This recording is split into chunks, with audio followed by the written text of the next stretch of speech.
point in time, he may have slowed just a little bit, which would be good if you could bring up Sky Map. And he's making an eastbound turn now onto 85th off of Central.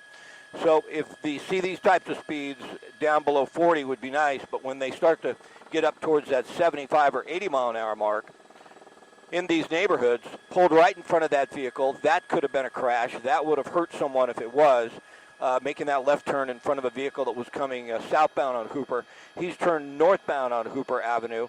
Once again, we believe it's a male driver with a female passenger. The vehicle came back stolen, picked up by CHP, had been 100 miles an hour or more through the freeways of downtown LA, and then made its way into South Los Angeles off the 110 freeway southbound.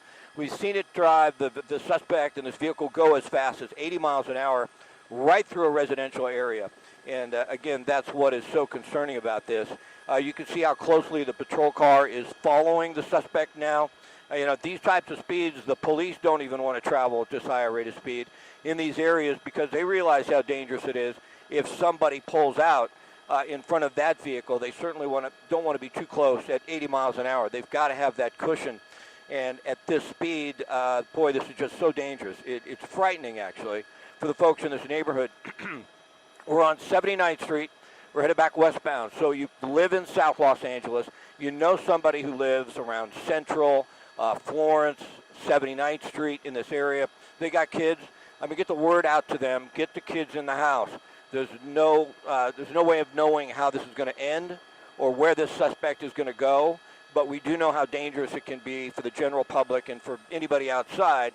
And it looks like, for the most part, the pursuit has stayed in this general vicinity of South Los Angeles, east of the 110 freeway, out towards Central, headed back westbound now on 79th towards the 110 freeway. So there's definitely a pattern.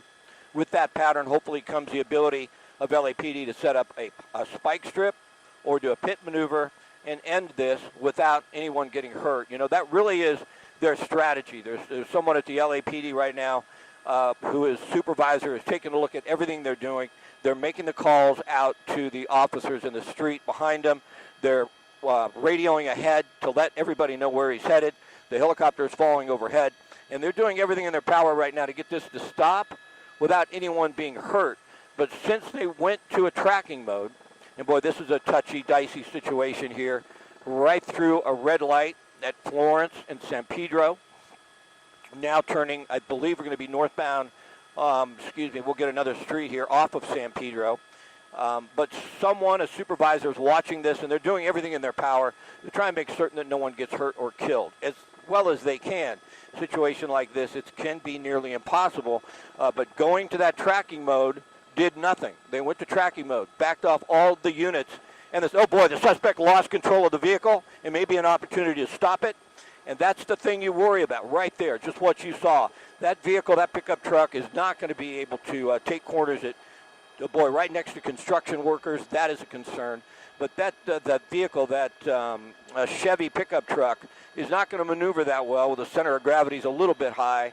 And we're going to see something like that happen, I'm afraid, if he continues to drive this erratically and at this high rate. But for a moment there, it looked like the suspect was going to lose control of the vehicle. He may have swerved to hit another car behind the tree that we were watching when he drove by and almost stopped. He's making a turn here. This could be a parking lot that he cannot get out of if you open up just for a minute. I'm not certain exactly. Unfortunately, that looks like there's a way for the suspect to get out right through a driveway, right next to a sidewalk. Once again, there's another patrol car where someone could have been hurt. So, boy, we are watching right now this unfold, and it is absolutely frightening. Staying in this area of South Los Angeles, if you know someone who lives in this area, to at least get the information out to them to listen, to watch, and to make sure they keep their kids inside, and for them to stay inside. It's nearly impossible to know how this is going to end or where it's going to end, but we do have a pattern that the suspect has been following in the South Los Angeles area for the most part. And you see that speed there. We have a vehicle traveling, just came up to almost to 70 miles an hour, but we saw it turning in front of a vehicle there, right through this intersection, turning south on Broadway. We've been on Broadway several times. But we've seen that vehicle go as high as 80 miles an hour right through a residential neighborhood, right past driveways, right past the trash cans. It looks like trash day in this area. And fortunately, we're not seeing a lot of people out on the streets, though. As you see them drive by, we don't see a lot of kids playing or riding their bikes.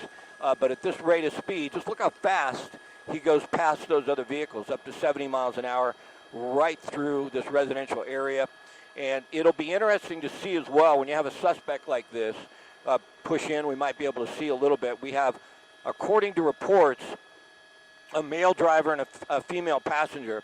But when you see a suspect driving like this that's this desperate to get away from police in a reported stolen vehicle, it makes the end of the pursuit, if it doesn't end in a crash where they're disabled, extremely tough for officers, because they're pulling into a situation with someone who's desperate to get away, with someone who could be armed, and you can tell there's a lot of movement inside that vehicle. I can't quite tell if the woman, the passenger, was actually upright there or she was just leaning to the side. But officers do not know if these two are armed, and the end of the pursuit becomes extremely difficult for them to contain as well. You want a vehicle in front, you want a vehicle behind, you want to make certain there's no one in the line of fire. If, God forbid, it would get to that point where there was a shootout, but we've seen that happen before, and they have to be prepared for it. So it continues to go on. I think Jay might be able to help me out a bit. I think this may have been going on for about 45 minutes or so.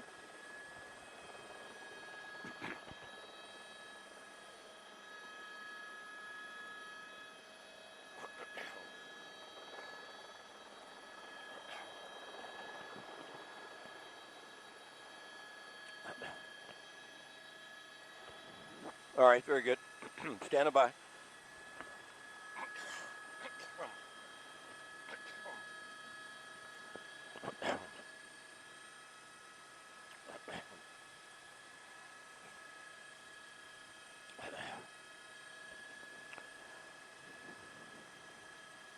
Yeah, this is a bad one, Philip. This is really a tough pursuit for everyone involved in this area. We're in South LA, southbound on San Pedro Street. That vehicle we believe came back as a possible stolen. There's a male driver, a female passenger, and they've been staying for the last 15 to 20 minutes right in this area of South Los Angeles along San Pedro, down to about as far as maybe 90th Street, and then coming back to the north, but unfortunately traveling at up to 80 miles an hour on the surface street right next to homes, right past sidewalks, almost crashed a moment ago.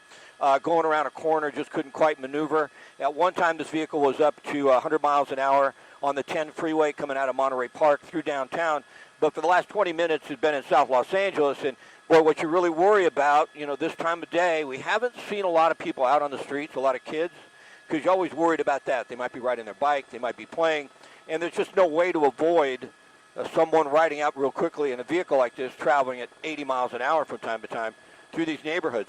But when the vehicle does stay in this one area, which it's done again, we're eastbound, westbound on 89th Street, and now turning on Main. For the last 20 minutes, we've been right in this area.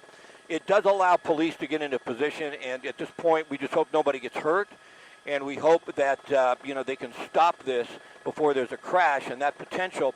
They did go, Philip, to tracking mode for a bit. They pulled the patrol officers off. And unfortunately, it made no difference in the demeanor of the driver. He was still erratic and still traveling at the same speeds, so they re-engaged just a few moments ago.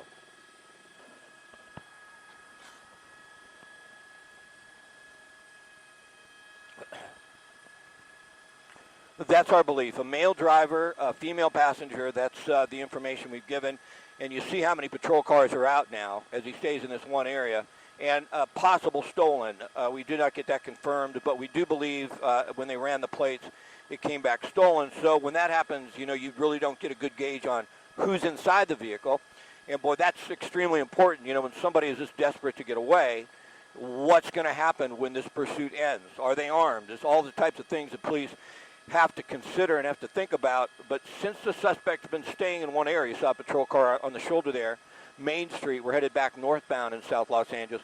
There are a lot of units in this area ready to try and get this stopped. There's a lot of construction going on as well, as you see there in a lot of these surface streets. So, boy, it's a real danger to the public. And as you follow these things, as we have in the past, you just really hope that no one gets hurt. But this is a frightening pursuit. It's a fairly big vehicle, fairly heavy vehicle, and you get that up to 80 miles an hour, and then, the potential someone could get hurt very easily.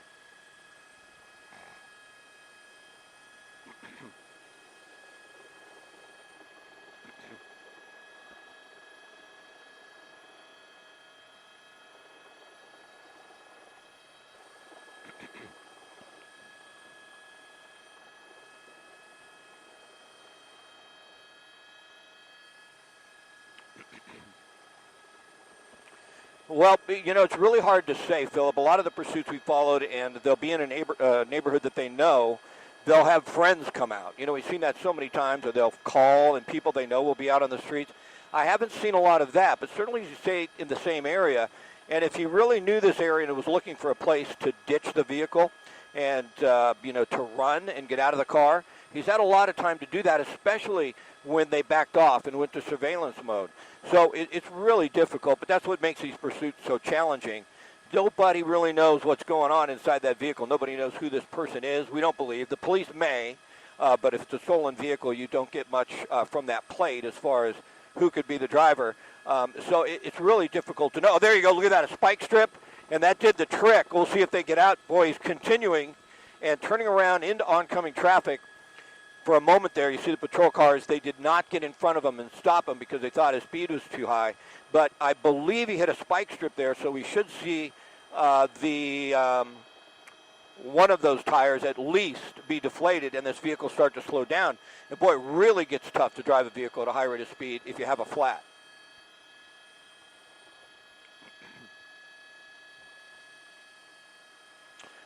I believe Jay can help me a little bit. Probably about 45 to 50 minutes ago is when we actually heard about it. Started in Monterey Park on the westbound 10 at up to 100 miles an hour or higher. Went into downtown Los Angeles along the 101 for a moment and then on to the 110 south. Yeah, boy, look at that. And can we tell if that tire's flat? You know, I wonder if he just turned to miss the spike strip. Yeah, it looked.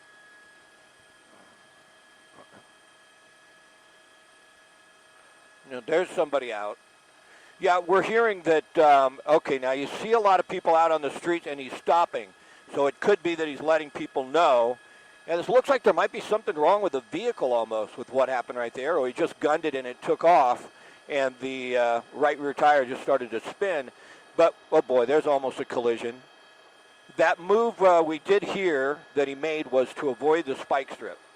And when the vehicle spun out and then he head back the other direction. But now we're seeing what I talked about earlier, all these people out on these areas, these surface streets, watching him go by. You don't know if he knows those people, if it's like this is where he lives, those are his friends, just wants recognition. I mean, sadly, we've seen that in the past. We've seen that happen. Or if it's just being broadcast, the information is out there, and people are, oh boy, there's a close one. You can tell the potential with this pursuit right now for someone to be hurt or killed if this individual doesn't just decide to get out and run. And hopefully that's the case, because then you just don't have this, this missile basically driving around South LA.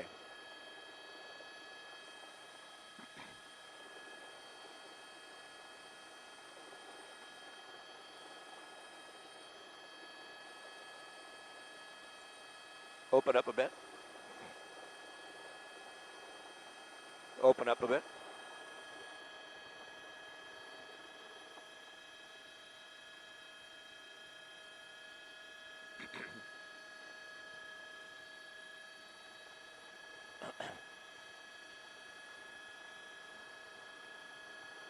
Yeah, no, they backed off a little bit, Philip, but it's challenging no matter how you look at this, okay?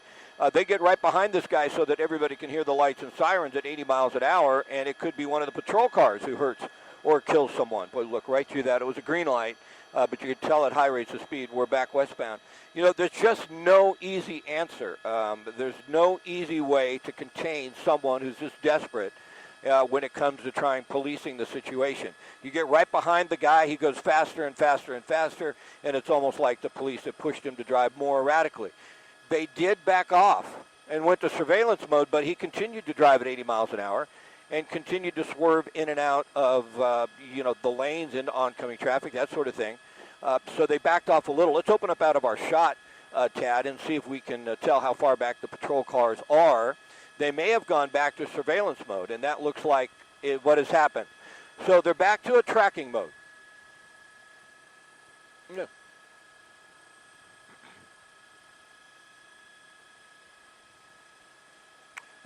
Yeah. I won't be able to see the video, so you'll have to talk them through that.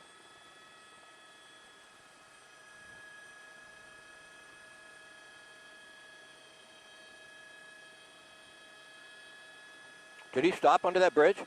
Looks like he may have stopped underneath the bridge, underneath the freeway, but there's several patrol cars right behind him. Oh, there he goes. He's paralleling and he got on the on-ramp here, the access lane to the 110 southbound.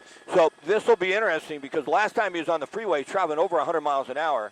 Obviously, the traffic is light, but there you go, top of your screen, I believe. You got him. There you go. We saw some extremely high rates of speed for this pickup truck on the freeway, but, when you're on the freeway, I think it's a little different mentality as far as a strategy, as far as the police are concerned, because right now, although he's obviously a danger to the people on the freeway, it's not near as dangerous as driving at 80 miles an hour down those surface streets with construction workers, possibly kids, out on the street. At this point, even though we're seeing speeds that are probably going to be up above 100 miles an hour, probably getting close to as fast as that truck can go, because there's not much in the way of traffic. And from what I can tell out my window, it looks like smooth sailing all the way down to San Pedro to the end of the freeway. At this point, I don't think they'll get right behind the vehicle, and they're not. I can see them out the window. You won't be able to see them. Don't pull out. They're too far back. At this point, with the helicopter overhead and the fact that it's nearly impossible for the suspect to stop and get out and run, they're just going into surveillance mode.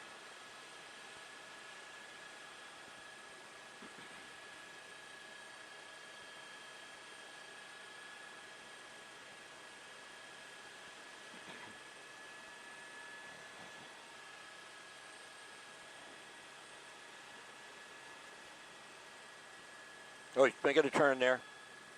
Oh, there he goes. He spun out. Looks like that. He said there's patrol cars that are behind him here. If he didn't damage, he's going into oncoming traffic, coming southbound on the 110 freeway. Holy cow! This is going to be a tough situation right here. Oh my goodness! Someone could be killed here. He's northbound into the southbound lanes of the 110 freeway, and I'm just not certain how this individual is going to be able to handle this without being involved in a crash or stopping. I've not seen this before where a pursuit turned around and went into oncoming traffic. Now the shoulder is available. There's a truck coming towards him right now. My goodness, that's going to be a close call. And it looks like, boy, the air unit is overhead, but